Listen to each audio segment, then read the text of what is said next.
This is Duke University.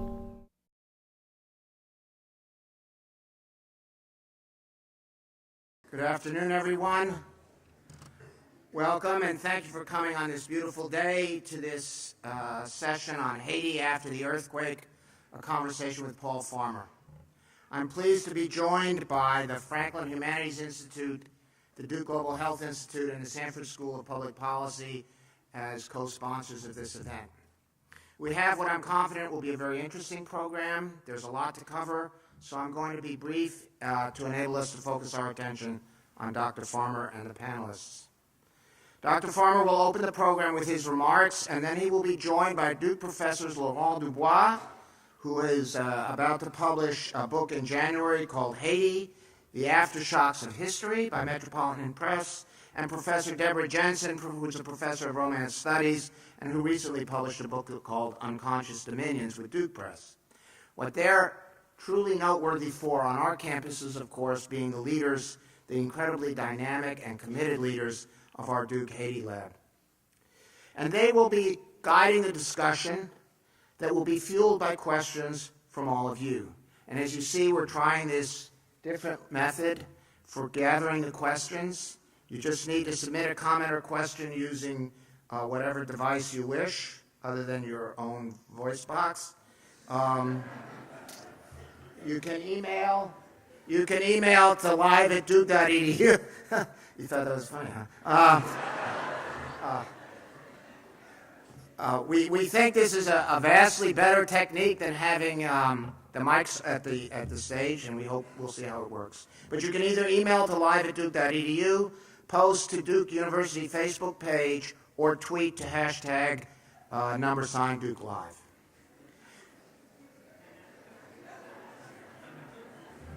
I can read too. Yes, I can read too. We have with us today Julian Gaffield, a doctoral student in history, David Jarmel, an associate vice president for news and communications, and Kara Russo, who's the social media manager at Duke, who will collect the questions and funnel them to Professor Jenson for the panel to address. They will be like some Wizard of Oz. You will never see them, but the message will emerge.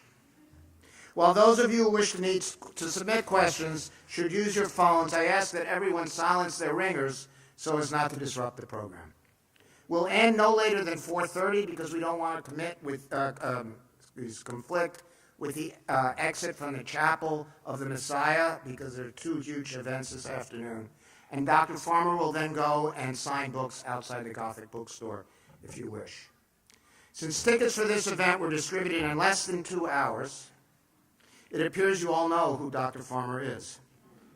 But briefly, in addition to being a Duke graduate, Duke trustee, a member of the Duke Global Health Institute Board of Advisors, and a friend of this university, Dr. Farmer is a professor at Harvard University and chair of its medical school's Department of Global Health and Social Medicine. He is also the founding director of Partners in Health, a charitable organization that provides quality health care to the poor and underserved in 12 countries around the world. Paul Farmer is a visionary humanitarian whose compassion and commitment are making significant contributions to the lives of those in Haiti, where he has worked for nearly 30 years and beyond. We are delighted to have him here this afternoon. Please join me in welcoming Dr. Paul Farmer.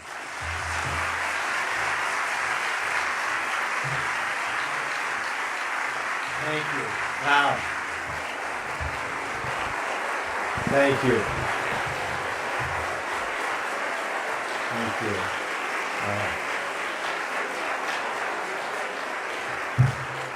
Thank you. Thank you very much. I will, as usual, try and use humor to kind of deflect the overwhelming emotions I sometimes feel coming back here. For example, I don't know if the previous slide will come up. No, I wanted to. Oh, now what have I done?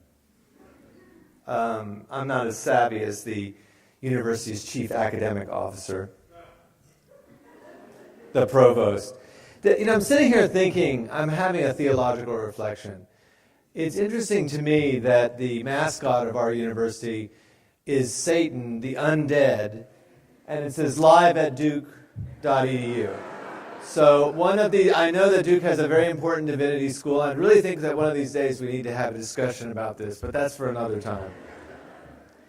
It is a great pleasure to be back here, and in a sense, to be able to say thank you for all the support that I've had from Duke personally, but also that the organizations that I work with, and there are several in Haiti. This has been very meaningful to me personally, the support that we've had.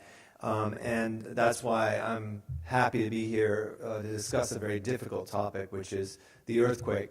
I have been given strict instructions from Peter, the only kind of instructions that he issues, to keep my remarks brief. That's the first thing he said to me, not like, "Hi, Paul, welcome back, glad you're here." And so this is really to launch a discussion.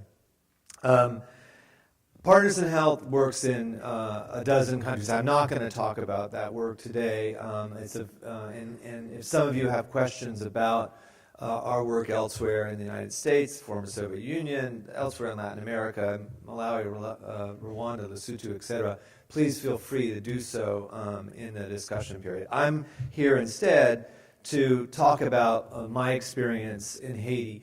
And I had a very bracing discussion with the Chronicle today. Two journalists from the Chronicle, Ashley and Julian were their names, and about my time here. And I would like to say, since most of you are students, that the work that I was lucky enough to embark on as a physician all really began right here at Duke University when in 1980, which again, you can do the math, that was before 94.2% of you were born, I took a class called medical anthropology. And I didn't really know what medical anthropology was. I took it because it had the word medical in it. And I knew I wanted to be a physician. I also wrote for the Chronicle, I might add, and got interested in Haiti while here. And eventually, upon graduating from Duke in 1982, I went to Haiti. And so I spent most of 1983 in Haiti before I went to medical school at another institution, which I won't mention by name, a community-based college in Cambridge, Massachusetts. But that year, 1983, changed my life. And the Chronicle journalist asked me, well, how did that work? How did you get interested in Haiti?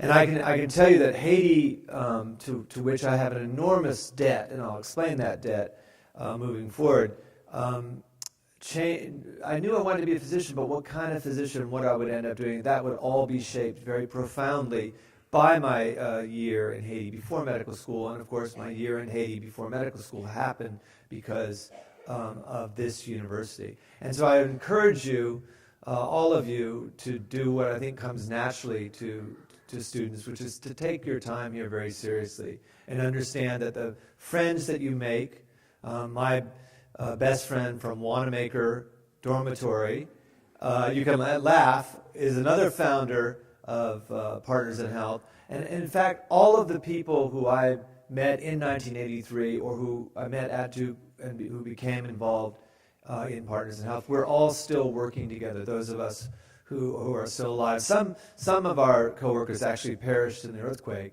others, of natural causes, but we're still working together. And so that's really a pitch I'd like to make about the importance of going to a university like this one. Conge was a squatter settlement, and it was a squatter settlement from what?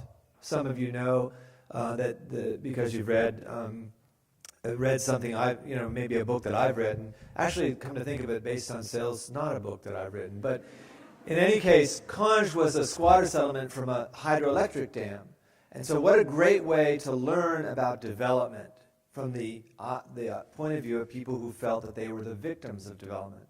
Actually, that's also the name of a book I read when I was a student here, Victims of Development.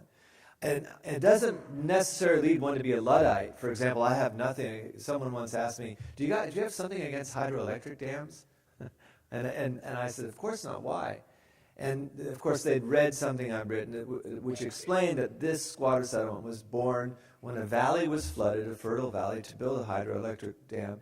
And the problem was not that it was a hydroelectric dam. We need green sources of energy, right? But rather that the electricity did not go to the people who were displaced. It went to far-off Port-au-Prince. And there wasn't an adequate and just means of compensating people for what they lost. And that taught me something that I've found useful in clinical medicine and in policy work and in development work, and that is the importance of equity as a goal in and of itself. I can think of no example from our work in which equity as a goal does not have value. I'm going to give you some examples. By the way, Conge has been transformed. You know, it is no longer looks like a squatter settlement. It's reforested. That's what it looks like now. It's got a hospital, schools, businesses, and it certainly is not an ideal planned community, but to go from a squatter settlement to a medical center with capacity to train kids all the way through to college, it's pretty impressive thing to see. And this, of course, is not work done by me, but by my Haitian colleagues. My point of showing these two images of great transformation was that my experience in Haiti has been largely a positive one. And but that's going to be important when we talk about the earthquake. And in addition to transformations in communities, I've seen many other kinds of transformations. And I've shown this picture here at Duke before, these two pictures. But one of the biggest challenges I think we face in medicine, especially in medicine that is destined for people living in poverty, the biggest problem that I've seen, if I were to choose one, would be failure of imagination. Failure to imagine an alternative future for people who face two problems at once, serious illness and poverty. Now, this is a patient, again, those of you who, I haven't spoken to a big crowd here in a couple of years, so some of you will not have seen these images. I have scores of them. These were taken by a medical student of mine who's now a colleague, a professor at Harvard now also, and someone who was mentored as I was by Victor Zhao when he was at that lesser institution, the Duke of the North. But in any case, I better be careful because, I do, they're probably listening or tweeting or whatever it is that, this is a before and after picture, just like the picture of Conge before and after. This is the before and after on the personal scale. And medicine is full of this, especially when the kind of medicine that you do is to deliver the fruits of science and technology, in this case the diagnostics and therapeutics, the medications, when you deliver to people living in poverty who haven't had access to these kinds of, really modernity, this is what you get again and again. I've been lucky. If I saw this once in my life, I'd count myself a grateful doctor. To see this thousands and thousands of times is a wonderful thing. And I'm going to take this image to remind you, to think about the future of the multilateral institution that actually pays for this man's medicines. He's alive today, 10 years later. The Global Fund to Fight AIDS, Tuberculosis, and Malaria. When an institution like this is developed, and by the way, it became the first major multilateral funding mechanism for diseases that really afflict primarily poor people, we need to fight to keep this going. And you can read more about this struggle, by the way, if you go to the PIH website or talk to one of my colleagues afterwards. And I'll be glad to talk about it in Q&A. Then there are institutional transformations. Can we build decent healthcare infrastructure for people living in poverty in places like rural Rwanda, rural Malawi, rural Haiti? And of course, once again, the answer is yes, we can do that. This is a hospital. I took both Mike Merson and Victor Zhao to this hospital. This little community hospital, not that little, it's about 50 beds, cost under $1 million to build. And we didn't even have an architect. It was just some doctors, some construction workers, people who come together to build a hospital. And imagine what we can and will do with the right team, the right expertise. Like I said, the fruits of science and technology, meaning diagnostics, therapeutics, but it's the same for the fruits of engineering and design, and on it goes. So again, this is a positive experience. And we also use that money, the money from the Global Fund, and later the President's Emergency Plan for AIDS Relief, not just to treat AIDS or tuberculosis and malaria, but to build health systems across central Haiti. So on the eve of the earthquake, Partners in Health and its sister organizations, which, by the way, include the public sector, the Ministry of Health in Haiti and in the other countries where we work, we had gone into areas with crumbling, neglected, or absent health structures and rebuilt them, from the Dominican border at a town called Belvedere, a city really, all the way to the coast in the city of Saint Marc.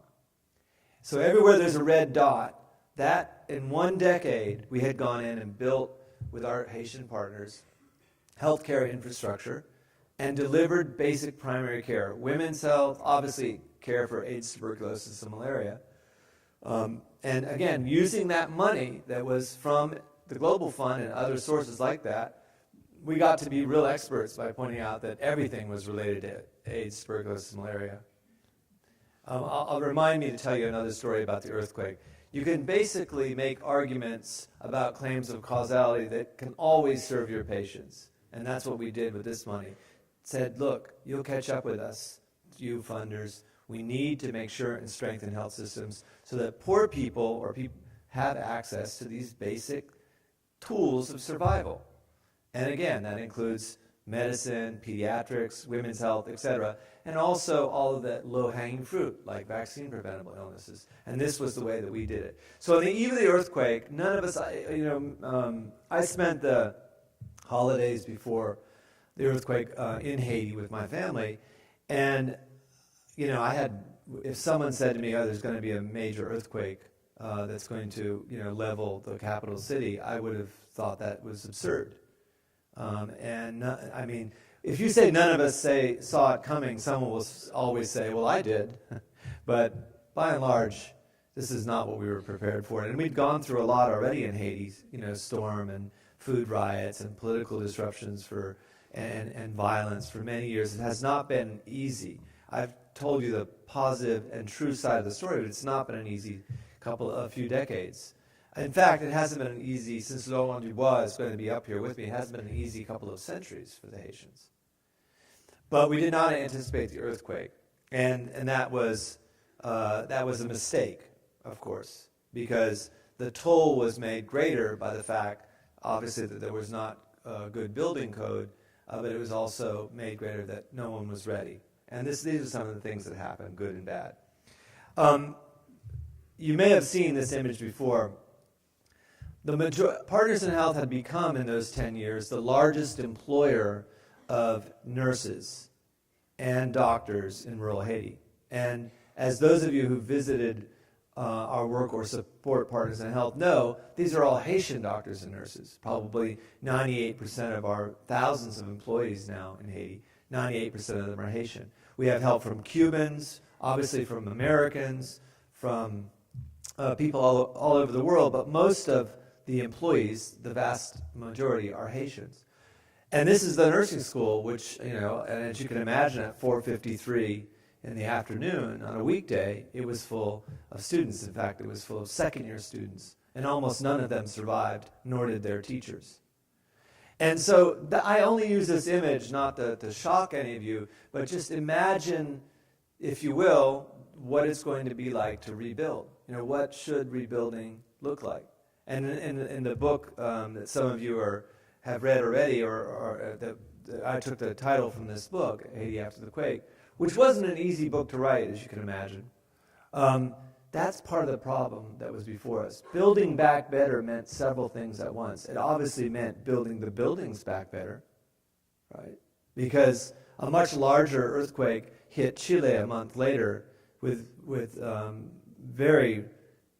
certainly significant damage and significant loss of life, but nothing like Haiti, where some people estimate 250,000 people were killed just on that, in that evening or the next couple of days. But building back better has to have a lot of other meanings as well. It means building institutions back better. It means building foreign aid back better. I'll give you one figure, and then we'll use this for discussion. Of the $2.3 billion that went into Haiti for immediate earthquake relief, less than 1% went to the Haitian public sector. Now, you could argue, but wait, you told us already that Haiti, the Port-au-Prince, was leveled. And I could also tell you that 28 out of 29 federal buildings, which isn't a lot of federal buildings to start with, were damaged or destroyed. But that doesn't mean that all the people who do the work were killed. Some of them were injured, all of them lost family, as we all did. But they weren't. They wanted to work, but they didn't have access to the resources. It was all workaround. And so that's one of the big challenges before us. How do we reform aid? And that's just relief aid. It's even more significant to ask these questions when we're talking about Reconstruction. Right now, for example, it's very difficult for Haitian firms to meet what some people would call the process requirements for Reconstruction funds. And so those monies go to American firms and other contractors, mostly American actually. And that's not a bad thing if it generates lots of jobs for Haitians and involves skill transfer or capacity building in Haitian institutions. But if it isn't, people will look back later and ask, has this been a good thing or a bad thing? So that's what building back better means for me.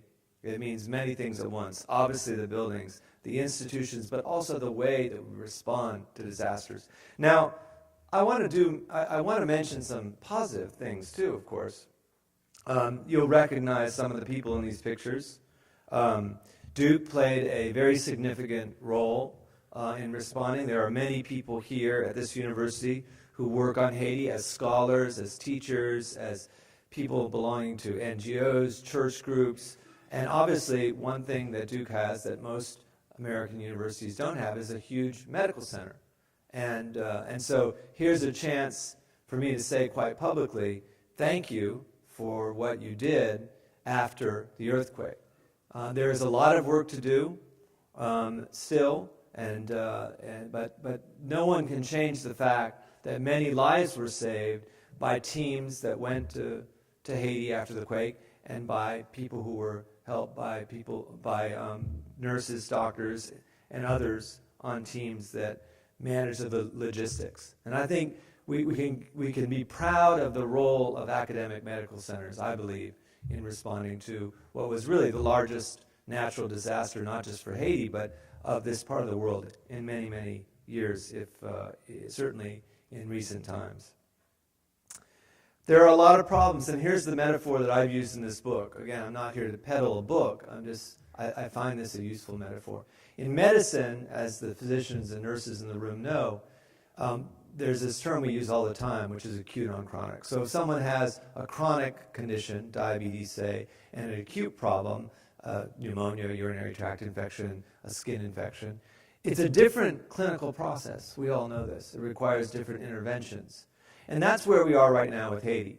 The institutions were weak for reasons that are easily studied by historians, especially honest ones, who will acknowledge the noxious role played by many of Haiti's neighbors in the years before and after 1804, when Haiti became the first independent republic in Latin America. Maybe Laurent Dubois will talk a little bit about that. But the acute problems also need to be resolved quickly in order to rebuild. And this is just an example. 2 years out, our guess is maybe 30% of the rubble has been cleared. That's a long time. And as you can see from these pictures, some of this is being done by hand. It seems to me absurd that an hour and a half from Miami, or for that matter, 45 minutes from Havana or Kingston, that we're clearing rubble by hand and crushing it by hand. Also, some buildings are virtually undamaged, then they're right next to buildings that collapse completely or partially. So I'm not underestimating the logistic challenge of rebuilding, but I'm saying a lot more needs to be done and more quickly. Another big problem has been, as you know, people living in camps, and this one is a place called Parc Jean-Marie Vincent, where Partners in Health set up field hospitals right after the quake, and they're down there on where the right lung base would be if you're looking at an X-ray. I never can quite tell which is right and which is left. You know what I mean. It's a medical joke. People at the medical school would have laughed at that, frankly. Anyway, this is another acute on chronic problem is housing shortage. Not only was it dangerous, it was unavailable. And this is something that's going to require a very concerted effort. And of course, there have been other complications of, sorry, don't worry, Peter, I swear I'm going to finish up. Now, I will invite all of you to just reflect a second on what the slide after this one is going to be. If water insecurity is the chronic problem in Haiti, which is the argument made by a book that we published years before the quake, along with lots of articles in widely read journals like The Lancet. I love that medicine has downwardly mobile journal names, you know. Like the major name for the gastroenterologist journal is just called Gut. But anyway, The Lancet, we wrote a piece. We wrote a number of articles about the cynical blocking of aid for water security based on political reasons in the years between 2000 and that report probably came out in 2008. But basically, the latest chapter in all of this, the acute problem, what happens after earthquakes, war, pestilence, population displacement, and in the setting of water insecurity. What do you think happened next? Well, this is what it felt like. I was in Rwanda on the day that this happened, 10/20. And it was, so it's really only, we're talking 300 and something days ago.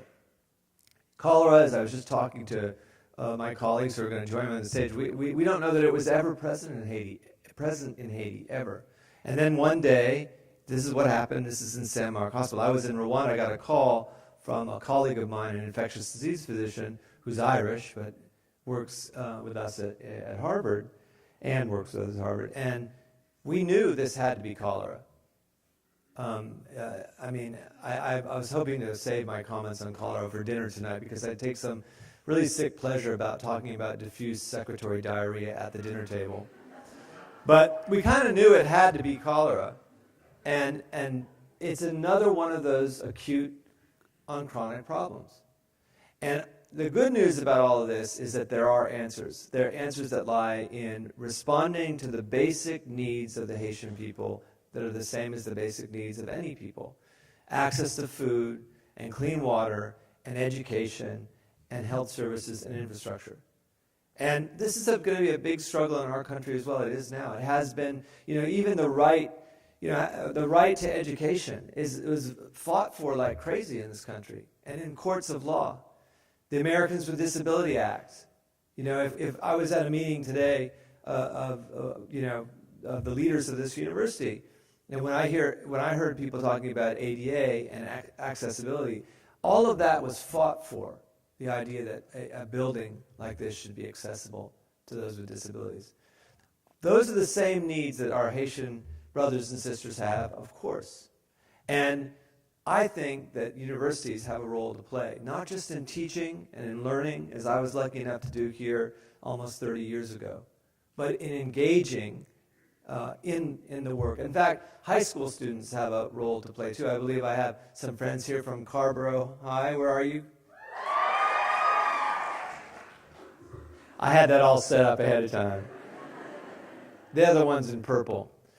So the sooner we can get involved in these basic struggles, regardless of what our field may be, again, for the right to health care, the right to education, the right to clean water, the right, really, freedom from want, but also security, the sooner we'll be able to help everybody, not just in Haiti, but in places in our country as well. Now I'm going to close on this happy note. Some of you have seen this before. By the way, my motto is it's better to ask for forgiveness than permission. So Peter, Victor, I hope you don't mind that the Duke logo is also on this.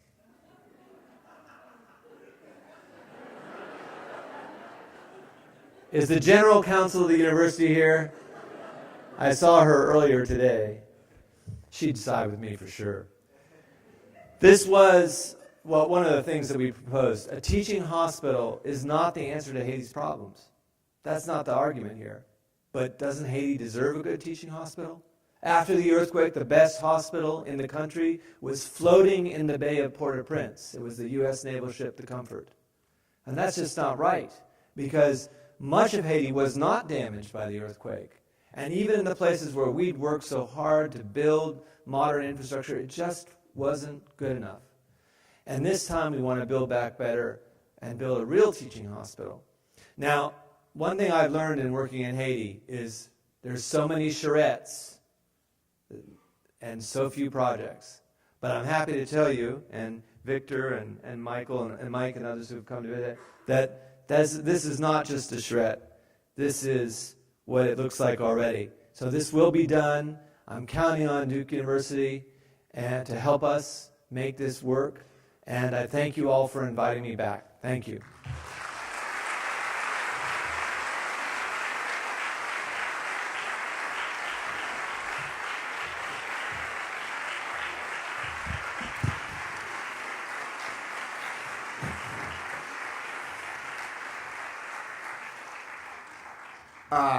Thank you, Paul. I think I just canceled my reservation for dinner.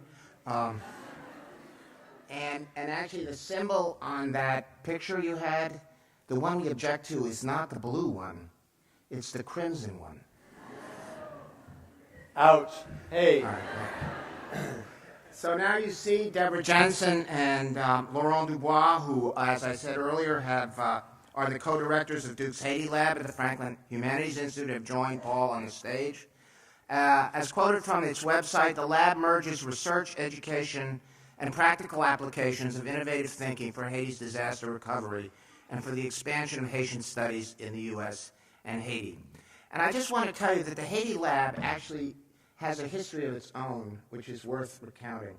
Because very shortly after the earthquake, I believe Professor Jenson wrote me an email, if I remember correctly, right, and said, do you think, it was like late January, right? It was a few days after. Yeah, right. Wrote me an email and said, do you think we could still start a new course in Creole? All right, now I will guarantee you at the Duke of the North that if you write a few days after the semester starts and say, can we start a new course in this foreign language because we think some of our students may want to go to Haiti and they should be prepared in any way, a course in Creole is a way of teaching the culture of a country, that you would get the answer, well, yeah, 2 years from now after it's gone through 6 committees. But instead, we had the course that semester. And that course led, I believe, to a Duke Engage program that summer, or anyway, a group of students went that summer. I'm doing this all by memory. And out of that experience, all of our faculty, who didn't all know each other, who worked on Haiti, discovered each other really through all of that thing, and it led to the Haiti Lab, which has been a unique teaching and research experience here. So it shows you that out of this disaster, we can also create communities, caring communities, and effective communities if the institutions are available to help them come together. And so I want to thank both of you as well for that. So now we're going to start the question period. Deborah has her handy laptop to which she is being fed the questions that you all are, I hope, tweeting, emailing, or texting. And take it away. Okay, well, one student writes to ask, have your experiences ever changed your mind on any major issues? Have you had a major change of heart? And Laurent and I had been discussing earlier the fact that you've worked in academia from the standpoint of anthropological critique. You've worked diplomatically within institutions that you had earlier addressed in your work. So we thought that this was a good place to begin, to think about your trajectory and changes that have occurred. Well, thank you for the question, wherever you are in the ether. All I would ask is that if you're texting, you're not driving and texting. The answer is yes. I mean, all the time. You know, I think this is, when I said academic medical centers made a good showing, I gave the example, really, of trauma care. But that's not what we mean by universities being involved. What universities, I think, push into our labs in a good way is critical feedback loops. All right, and training does that too, right? Like you bring on, I cannot tell you how many things I've learned from being a teacher from students, asking questions to which I don't know the answer, but you know you can learn, and And so I believe the answer is not only yes, but that it needs to be this continuous feedback loop.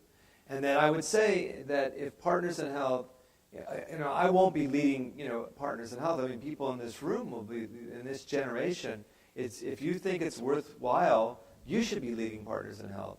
And I believe that there will be a continuous feedback loop that will come out of not just research in some classic sense of sponsored research from NIH, although that's going to be critical too, but careful monitoring and evaluation. And I would also say that if Partners in Health can't be an organization that provides services, focuses on training, in this case, often, it's mostly Haitian trainees, and also research, then we won't innovate. So innovation comes out of change. Change comes out of critical feedback loops, and critical feedback loops comes out often out of having trainees.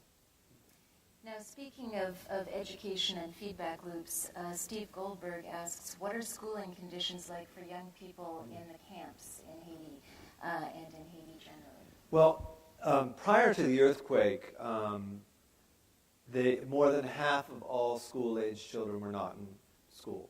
I mean, that's a scandal. And President Clinton, with whom I work quite a bit, has said again and again that if every Haitian child were in school with a hot meal, that the system of child servitude, which you both know is called Restavek, and some of you know, would disappear. And I believe he's right. That's basically, you wouldn't say this perhaps, but a political economy analysis of that phenomenon, which says that that's how you get rid of it. So the situation was very dire. The person who was elected president of Haiti, Michel Martelly, made a promise to focus on education. And focusing is very difficult in a place like that. I mean, I've never been and never will be in an elected office. It's very hard to do, even just as a participant. So he's focusing. I've heard him talk a lot. I just came back from Haiti. Heard him talk a lot about education, about getting people out of the camps, and about job creation. If I were in president of Haiti, I'd focus on those three things too. There are more children in school now, including those in the camps, than there were before the earthquake. That's not good enough. There's a long way to go. But I think there is cause for hope. And the aspiration has to be universal access, not just to primary school, but to primary and secondary school. And we need to coordinate efforts between NGOs and church groups and the public sector in order to reach that goal. That's very exciting that rates are actually going up in these contexts. Now, Haiti Hub asks, what role does Creole language learning have to play in reforming Haiti's republic of NGOs? And I think that we're all aware that it's not just the question of Creole infrastructure, but also of French language governmental infrastructure and how the whole tissue of the international community's efforts are playing out against language difference. Well, he's the Belgian, ask him. I hope you will take a shot of that. I would just say this, that there is a lot, as an anthropologist, I didn't really talk much about that, but there is a social fiction that's very prevalent in Haiti that it's a francophone country. It's absurd. It's not. They have their own very beautiful language, Haitian Creole, and it has been devalued by the Haitian elite for 150, 200 years.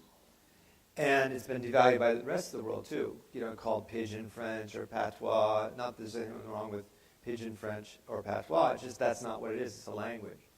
And I'm not a pedagogic expert. There must be people in this room today who know more about this than I do. But it is imperative that Creole, which every Haitian speaks, be valorized, to use a kind of Frenchy term, as being the primary language, and I would imagine the primary language of instruction in how to become literate. That said, working in Rwanda has been very instructive for me, because there was another social fiction that was a francophone country, which it also was not. It was a Kinyarwandaphone country, and they decided to make English their second official language. Now, I'm not advocating that Haiti do X, Y, or Z thing. I don't know. The one thing that they do need to do, we all need to do, is to understand the value of their own language, which is, again, is a very beautiful language, a Romance language that's about as related to French as modern Italian is to Latin. That's what we're told by the experts. So I think part of what we can do is to listen, obviously, and also listen to the experts. But experts are not going to save us. We're going to have to. And the Republic of NGOs, by the way, that was a complex double-barreled question. The Republic of NGOs means that there's more NGOs per capita in Haiti than any other country in the world now. And you can see, I work with an NGO. Have we given the return on investment? And the answer is no, not yet. And I think part of the answer is universal education with improved pedagogy, improved classroom size, blah, blah, blah, all those things that you could easily list. But also making sure that children don't feel that the language that they were born into is somehow not a language. I mean, Laurent, maybe you... Well, I think both here we've put have a whole full Creole program of 3 semesters of Creole and Romance Studies at Duke now that's led by Jacques Pierre, and there's a great program also at MIT, and we do see that I think it changes quite a bit about how students can actually interact and think about what they're doing more critically. So it's a massive issue within Haiti, but also about how people approach Haiti. It's one thing I wanted to ask you to some extent if you've got a real sense in your book about all the complexities that go with Haiti and Haitian history and so forth. If you were to say to someone who wants to work in Haiti, what are the essential things that someone needs to take in terms of understanding or understanding the country? What after your years of working there, what would that be? Well, one thing, I think that we can never go wrong in really trying to do our homework ahead of time. Mm-hmm. Now, if you're a trauma surgeon, okay, and one night you're at Duke Medical Center, and the next day you're on a plane because there's been an earthquake, I'm not asking the trauma surgeon, the anesthesiologist, to make sure and read Uses of Haiti before they arrive, all right, or Avengers of the, I'm not saying that, but I'm saying if you're talking about long-term engagement, it's important, I think, to do your homework, especially if you're in teaching or trying to develop a business, or medical work. So that's one thing. Another is if you are involved in those endeavors, the biggest challenges, in my experience, are coordination and implementation. So coordinating with whom?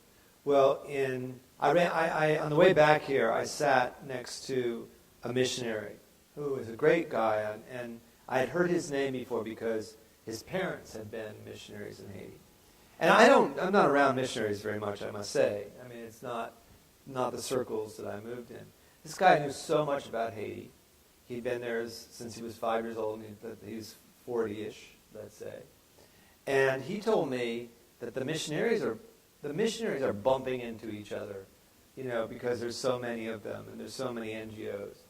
And again, I think he would agree with me when I say that coordination, so that we add up to more than the sum of our parts, requires more humility than you often see in NGOs. And why is that? It's not because people in NGOs are arrogant or on some quest for personal efficacy. It's that I think a lot of times people are really socialized for scarcity. Everybody assumes, and I understand why the Haitians feel that way. They have to face scarcity, in the places I work. But it's crept into the NGOs where it's so much about branding and cutting out your turf, and that's got to change. And the way they did it in Rwanda, which is the focus, a lot of the focus of the book that you were good enough to read, is to really insist that NGOs, these are largely bigger NGOs, but also some big church groups, that they fit into the national plan, which was worked out also on a district level. Because Haiti has a whole stack of national plans, right? But they don't percolate down to the district level. And in Haiti, it's called a department. And I think, again, Haiti needs a firmer hand with us, the NGOs, in terms of saying, you go here, you do this, you do that. And, and it's not like they didn't try. The two people who were assigned this task for the Ministry of Health, both were killed in the earthquake. So, there's some serious challenges that are caused by the earthquake, but it is definitely a chronic problem. And, one last thing, and I know that's the longest answer in the history of science, but one last thing is I don't want to leave anybody here in this audience thinking that I don't respect the hard work of the missionaries focused on good works, feeding the hungry, clothing the naked, et cetera, what we used to call in Sunday school the corporal works of mercy. I never could figure out what that meant until I was an adult. And then also the hard work of NGOs who are working in small community-based projects. It's not that those are not important. The question, they're critical, and they're critical to bring Haiti out of the trouble that it's in right now. The question is, how can we really coordinate? And I think some of that has to be almost mandatory. Yeah, we work closely with NGOs through the Haiti Lab, and one of the things that interests us is trying to coordinate research, teaching, and NGO sectors so that there is more of an in-depth access to the culture. Now, one of the students from Carborough High School, whose name is Amelia, says, how would you compare Amis La Santé today to when it first started?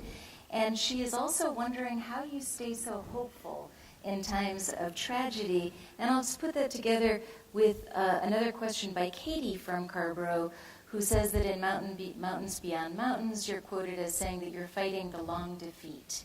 And could you talk about Katie. I mean, how would you like someone to follow you around with a tape recorder? It's like, okay, so I said it, but it's like one day. I may have said something different the next day. Those are related questions, as you point out. Who knows? Who knows why I said that? I mean, have you never had a BS session in high school?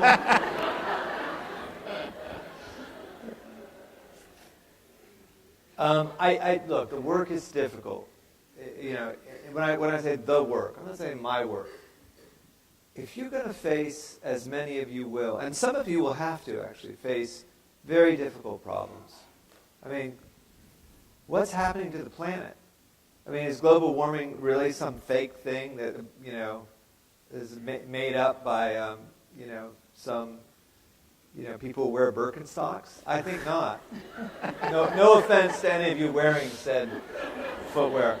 These are very. I mean, there are before us. I mean, you look at my line of work, epidemic disease. You look or the problems facing the planet. They tend not to be carved neatly into counties or states or nation states, right? They're really often shared problems. I was in this discussion that I had with Ashley and Julian from the Chronicle, who I hope they're still here. Are you guys here still? Did you get like special seats or something? They said they would be. Again, now I know they're dishonest journalists. But I use this jargon. I use this jargon about transnational and transregional. These are transregional problems. So of course they're hard, right? Especially when you're talking about problems that are rooted in what are Haiti's problems rooted in? They're rooted in slavery. They're rooted in the expansion of European capital in the late, early 15th century. I mean, right, sir? Is that not correct? Yes. Professor? So I'm a doctor, but even I know that, okay? And so you're seeing, and if Rwanda, which has made amazing progress in 17 years, of course they still have a lot of problems that are rooted in the genocide, which is itself rooted in their difficult colonial history, etc. So basically, that's the work that we've chosen, and I've chosen, and others will choose to do, is inherently difficult and at times discouraging. But if you're an oncologist at in the best medical center in the land, it's not like you don't have you have sadness in all kinds of work that is nonetheless very fulfilling. So to get back to the first part of the question, I don't think it's a long defeat. I know I said that because when I interrogated Kidder, by the way, thank you so much for reading my books. By my count, he wrote one book about Haiti. I wrote 7, so if you have any extra time.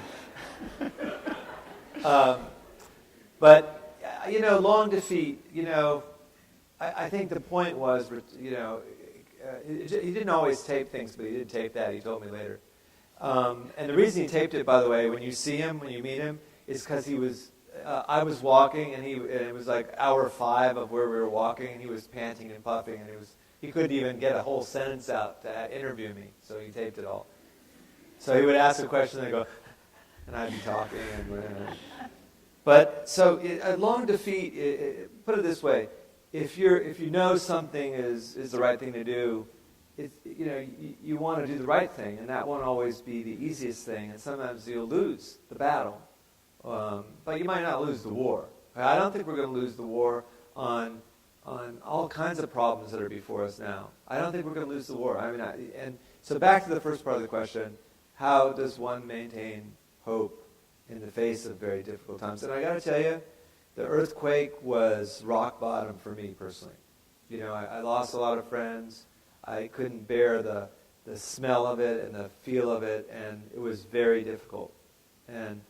But then again, I was around very inspiring people, and one of the things that maybe is less, and most of them, of course, my Haitian friends and colleagues, and I saw people do amazing things and survive, amazing hardship and recover.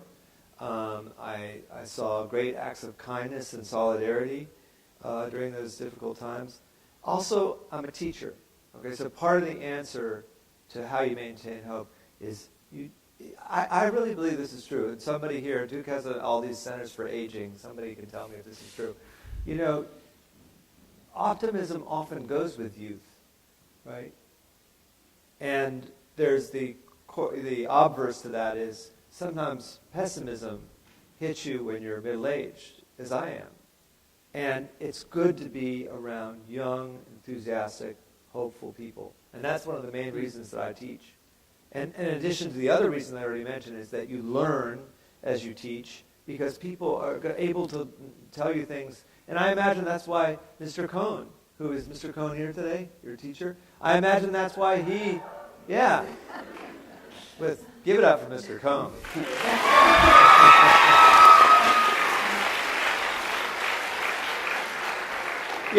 But ask him. You ask him later on. You don't have to ask him right now during the middle of this comment. But ask him why he teaches. It's. I knew that's why you moved to Carborough.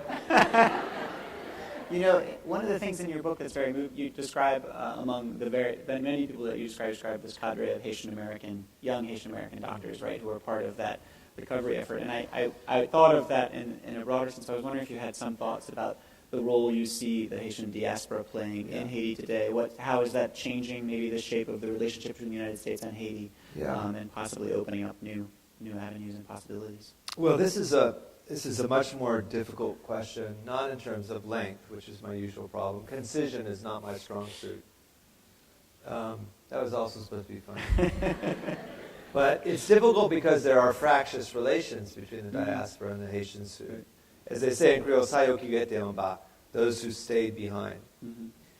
And one of the things that I found very inspiring about my own students from Harvard who were Haitian, who some of them one I wrote about was born in Montreal, and the other one born in Haiti, but grew up mostly here. And there are a lot of people in this room right now, Haitian Americans who are students here, is that they don't have the same hang-ups as their parents do, right? And what I mean by hang-ups, that's true of every generation. I'm really back to the other question about why teach, is that it is a very fraught relationship, the relationship between the Haitian diaspora and the Haitians who are there behind. There are emotional and psychological and sociological complexities that are apparent to an outsider, meaning me, because I speak the language and I can see it and watch it, but it's not really I'm not really fully authorized to comment on it or intervene in it. I do believe, however, that this younger generation is freed from some of these burdens. They have their own burdens, of course, but I have optimism about the role of the diaspora because there's so much talent in the diaspora. And again, I don't want to overquote President Clinton, but President Clinton has said like he likes to say, and I may get the numbers wrong, he rarely does, but he says that 13% of all African American physicians are Haitian. Meaning, the problem, and that means there's a massive overrepresentation of Haitians in African American physicians because Haitians are flourishing in a political economy, and our political economy has got problems, but it's not at the level of Haiti's problems. So my desire, my hope, and I just came back from I don't think it would be appropriate for me to name names, but I just went to Haiti with a very prominent member of the diaspora who has the same academic bent as I do, meaning he's a professor at a medical school in the United States. Why did I drag him up to the Mirabale? I mean, the operating rooms aren't done yet, as you can see. Oops, I just gave you his field too, didn't I? Surgery. But the idea is that even though it's been a rough few years between Haiti and the diaspora, including around the earthquake, there's no way that we cannot draw on talent, that enormous pool of talent. And I just tried to, there's a member of the Duke board is Haitian, and he's a lawyer, and I just tried to tell him that he should give up his practice here and just move to Mirabale and help run the show there.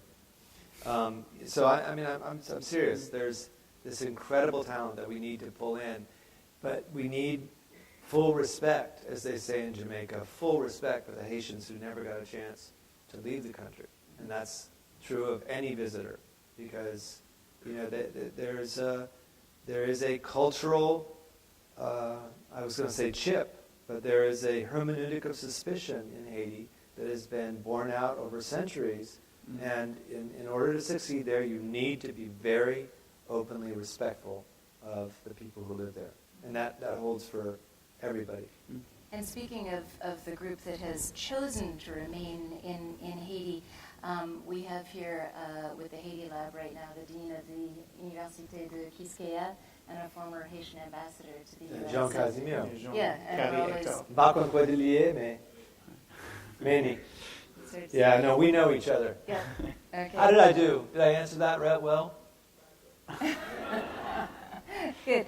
Now, several people have written about the question of the Haitian state, problems with that bureaucracy, and I'd like to read one that actually came to us from somebody in Tanzania, Dorothy Dow, who is a fellow in the pediatric infectious diseases of the KCMC Duke collaboration, writes, Dr. Farmer states of all the aid coming into Haiti, less than 1% was in the hands of local government officials, and much gets lost in bureaucratic administrative overhead. Do you think the concern of government corruption plays a role in limiting access to foreign aid? And if so, how can foreign aid be reformed to include local government while ensuring that aid actually makes it to the people for whom it is intended? All right. Well, first thing, Dr. Dow, you should go to bed soon because it's time for you to get your rest. Thank you for... is there a camera that I can look at her? No, she can't see me. But thank you, Dr. Dow, for taking the trouble to listen all the way from Tanzania. And I have great respect for the work that you and your Tanzanian colleagues are doing there. I think the short answer is yes, that plays a role. But how much of a role? Do we have evidence that the Haitian bureaucracy is somehow uniquely corrupt compared to, say, some of the Wall Street, banks, or Enron, or we could go on and on. And that's one thing I want to say. And I'm not meaning that polemically.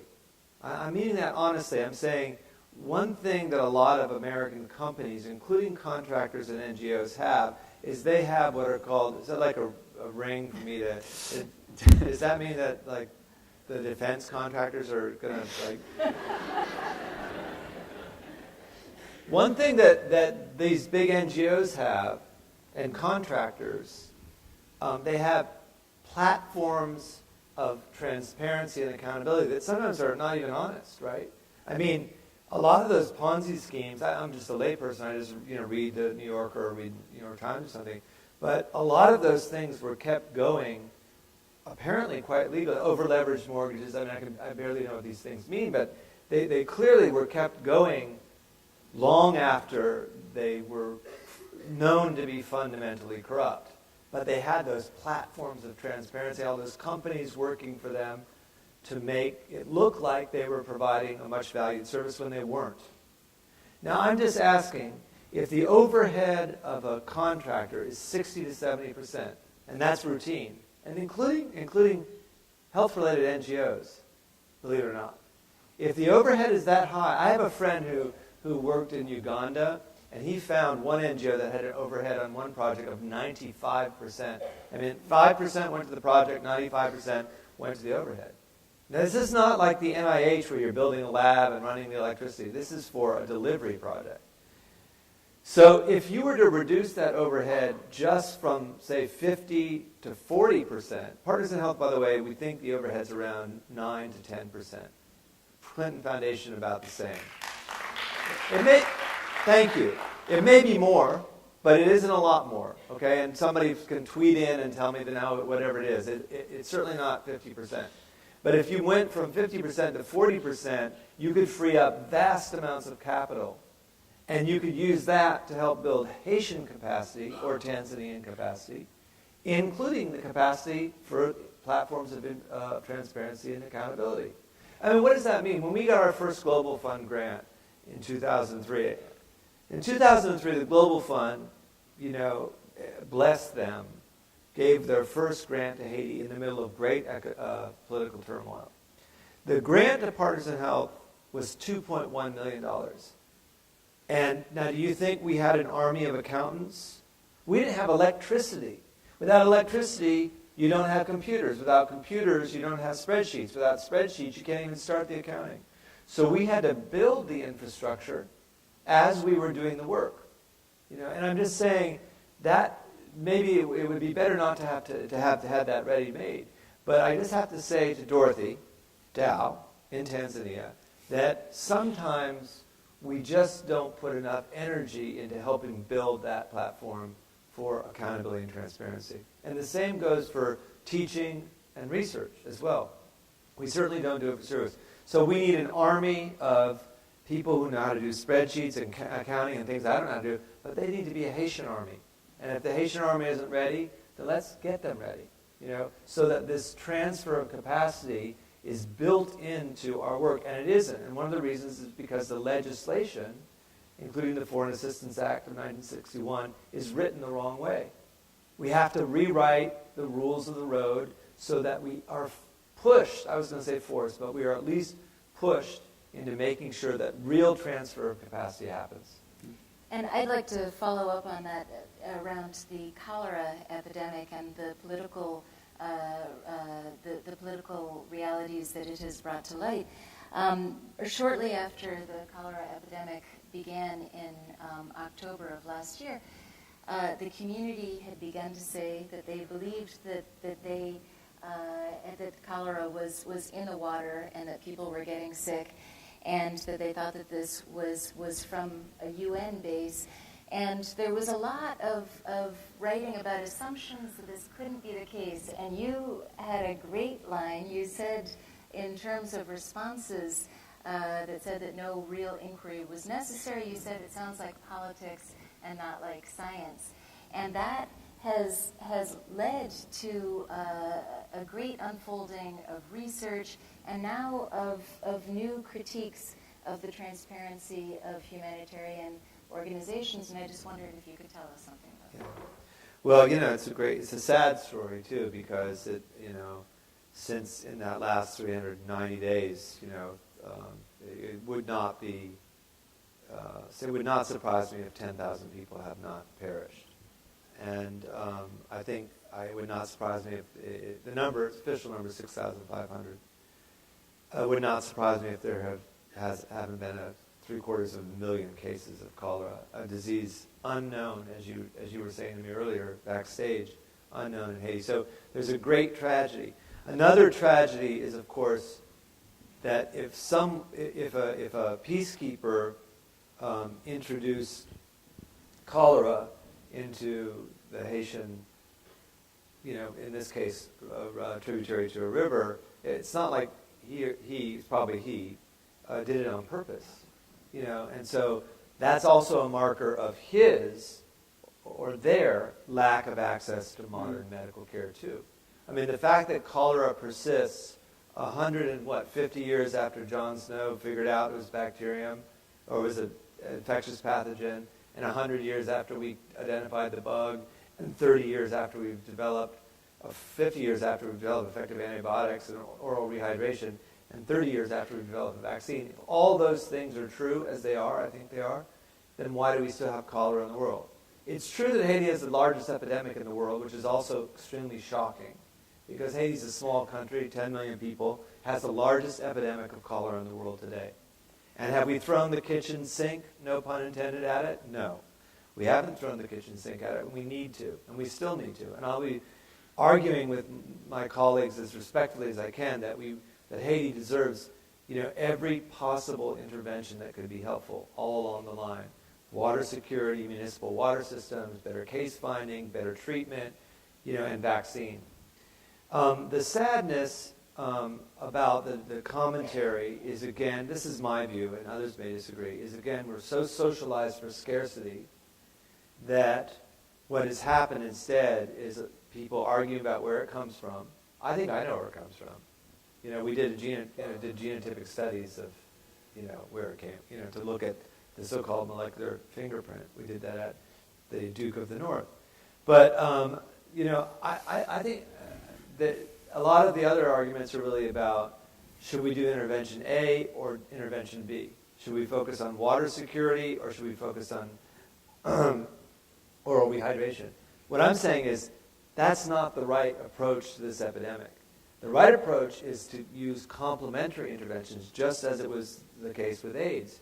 If you say we should do more prevention than care, and there are tens of millions of people already sick, we always needed to integrate prevention and care. And Mike Merson knows a lot about this. That was the approach we took with tuberculosis. Finally, we're taken with HIV.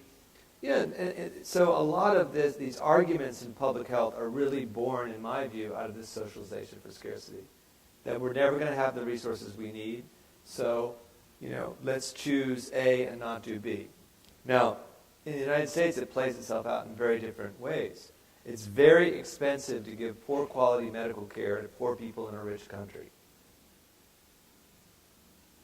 But when you're in a poor country, what you're doing very often is not giving care at all to poor people. And you're not giving access to the right diagnostics and preventives. So I think it's going to be a long struggle. I think the goal needs to be getting cholera out of the world. Right? Like I said, we have all the tools necessary so that a case of cholera should be an extreme rarity. We have vaccines, we have diagnosis, it's actually quite clinically, spectacular, so you kind of know what it is often. We have treatments, including easy ones like oral rehydration. We have antibiotics. We know how to build. For heaven's sakes, John Snow, when he took the handle off the Broad Street pump in London, figured out that you have to have clean water.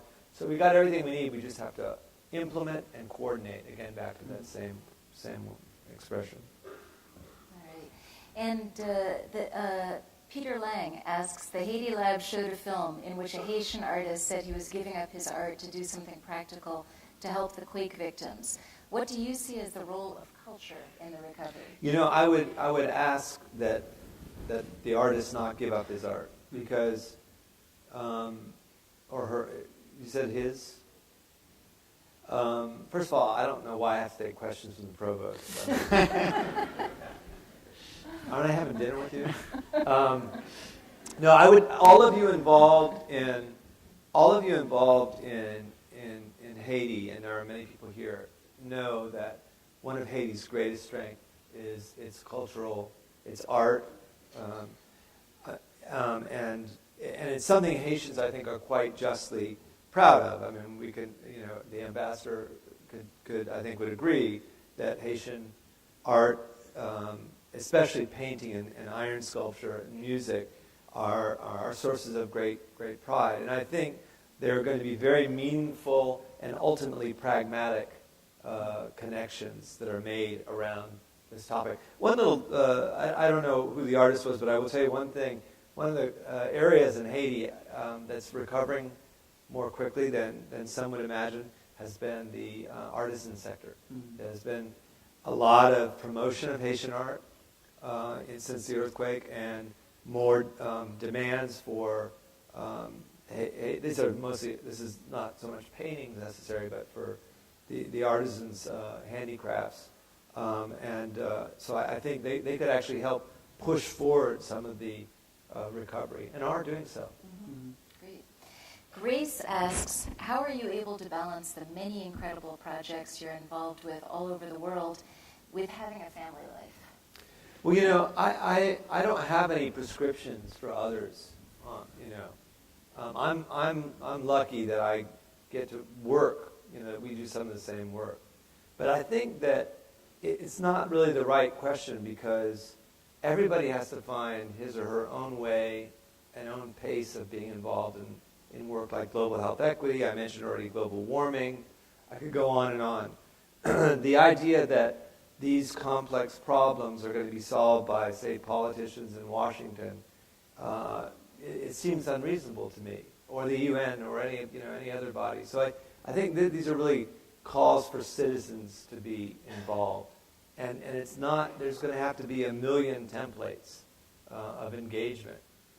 And so I would encourage everybody to think about it that way. Like, how would you like to be involved?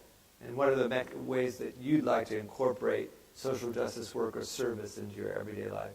And I think it varies enormously from person to person, and would not presume to advise others. I have a lot of doctors. I train mostly doctors. Actually, Victor Zhao helped us launch the first training program in global health. It was called at the Brigham when he was chief of medicine there. By the way, we used to call him Chairman Zhao even then. And and one of the things I learned in having a half dozen new doctors, some who wanted to work in Haiti, some who wanted to work in Boston, some with families, some without, is that you really have to be careful about not having one template for engagement. And it's really much broader than that. Is that, find your own way of getting involved. Just my only advice, and I'm going to thank the Carborough students again, start early. You have, in your book, you end with a kind of trying to map out kind of two different futures for Haiti, right? One more positive and one more negative. And I think you're incredibly lucid and aware of the ways in which has often been a toxic relationship between forms of foreign intervention and foreign policy, problems with the Haitian state, inequality, divisions within Haiti.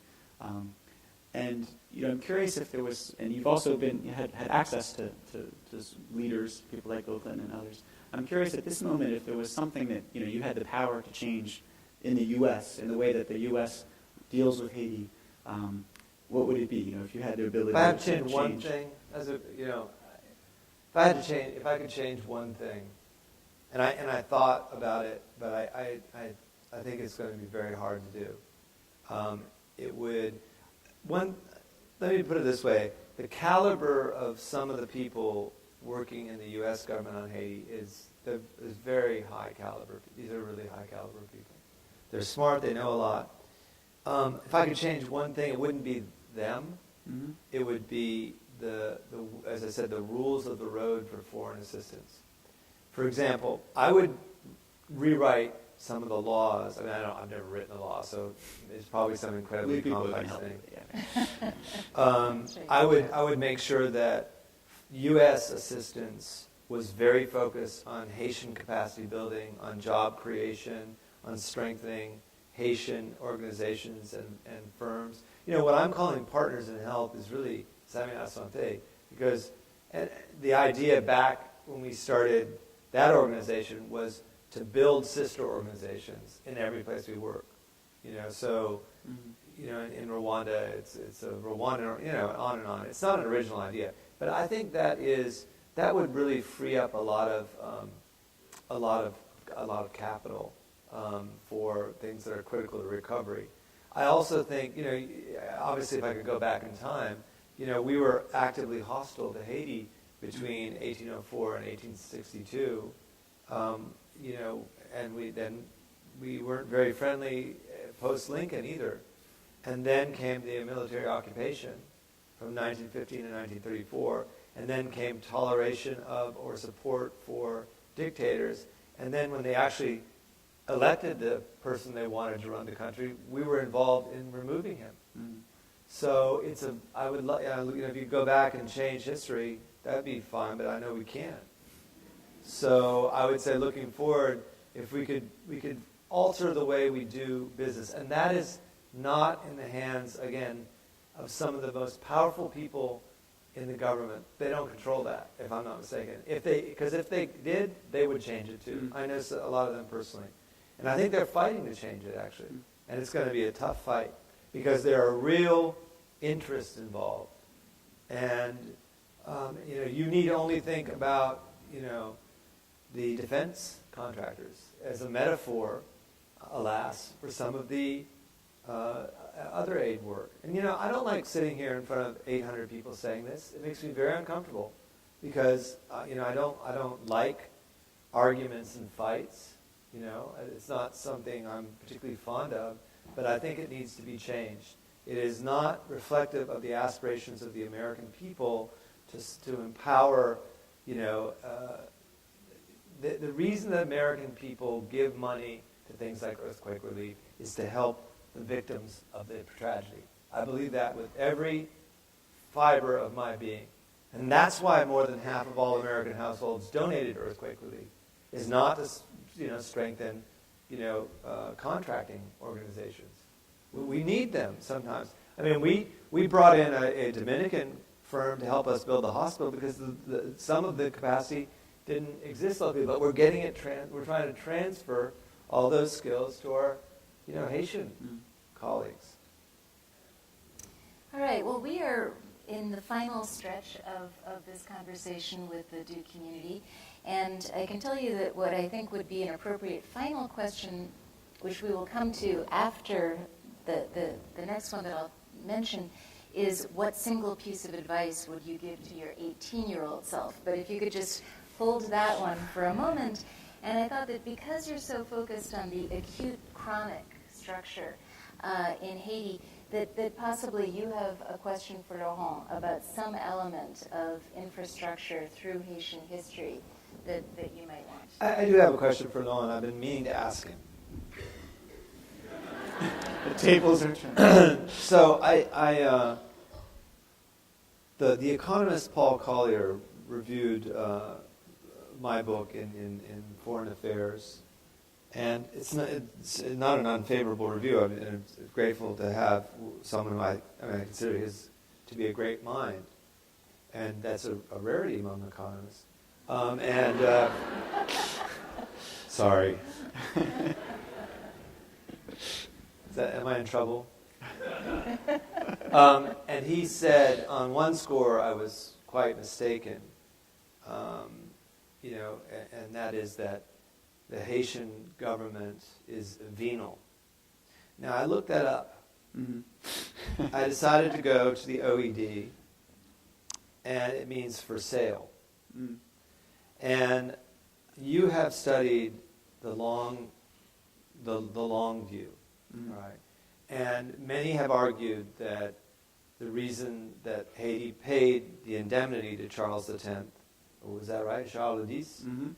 And not your people, you're the Belgians, you're a little bit nicer. We won't talk about Rwanda. Thank you. But was basically the Haitian elites needed to sell tropical produce, mm-hmm. and it was, and so there's a theme there that I've always wanted to.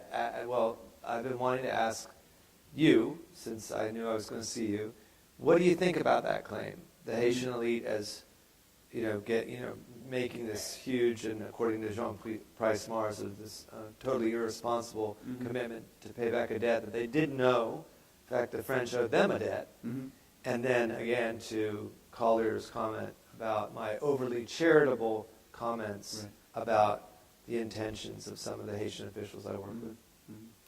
Well, I think, in the 19th century, it's definitely true that Boyer, who signed that deal, autocratic leader, and kind of, in fact, makes that decision sort of by himself without much consultation and in the face of great opposition from parliamentary leaders. And there's often a sense that people don't understand to the extent that there were these various democratic structures in Haiti, and that he kind of went around them to make that deal. So there's, I guess, a certain kind of banality there. But certainly what's often forgotten, too, is that in the 19th century, Haitian economy was expanding and worked quite well. The Haitian economy in the 19th century, through coffee exports and through other exports, was quite successful. And it was successful despite the fact that it was based a lot of times on small farms. So there's a kind of narrative of a kind of perpetual disaster that I think, first of all, we just have to break. But there's certainly no doubt that the Haitian regime, various Haitian regimes have kept power for themselves, have kind of closed in, have used a taxation system that has placed an enormous burden on the rural population, and that there's a kind of division. Jean, since he's here, Jean Casimir has this very strong notion that Haiti's been built around a kind of counter-plantation system, an idea of resisting the plantation. And over again, there have been attempts by leaders tied with external forces at times to kind of try to re-implant a model that Haitians have rejected and are trying to surmount. So in the longer term, there are those allegiances, and I think the key is that neither a focus on the external forces or a pure focus on the kind of internal dynamics of the state is ever going to answer the question. The point is that over 200 years, there's been a very negative interaction between those. Which is one reason I asked you about how do you break with that, right? How do you turn that into something else?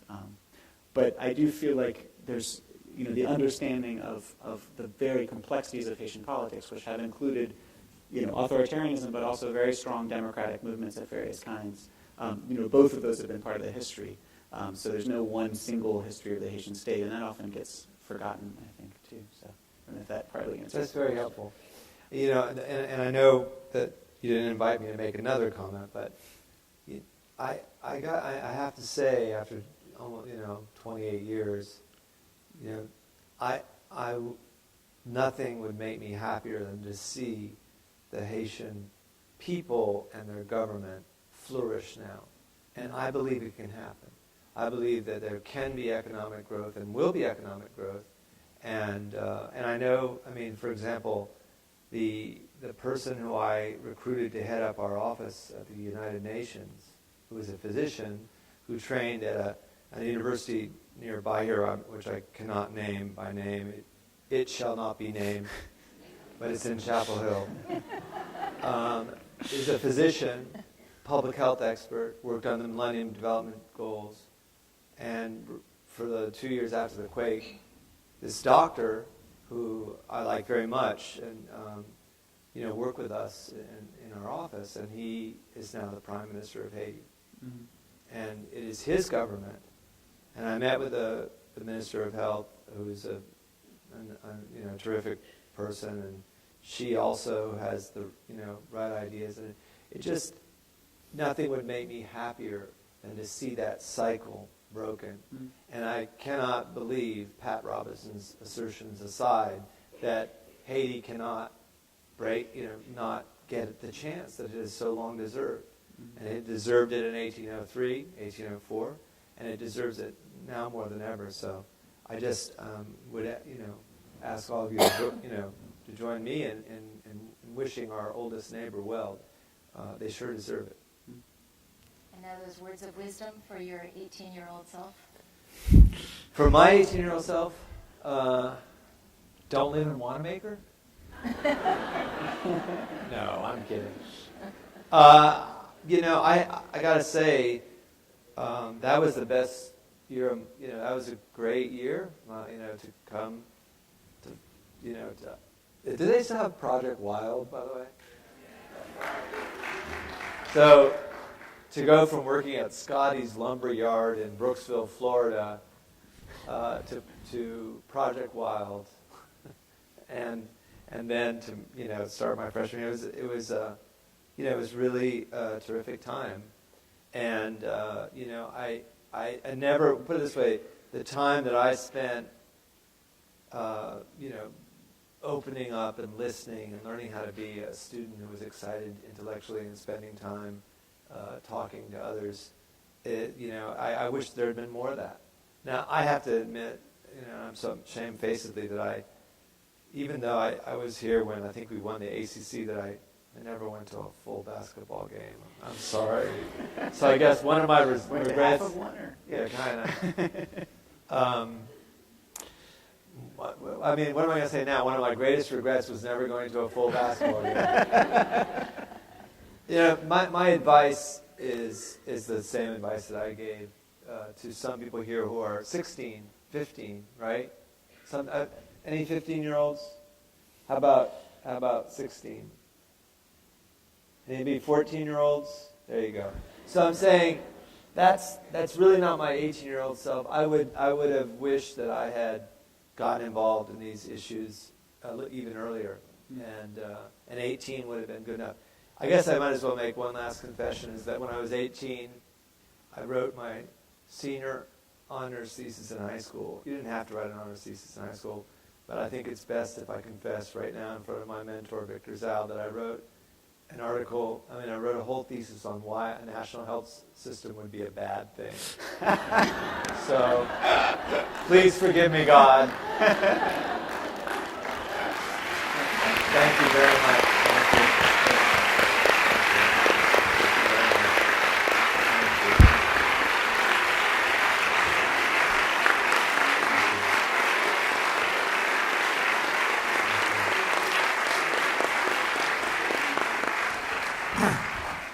I want to thank you, Paul, for an incredibly interesting, engaging, and meaningful hour and a half with us, and it's really been great.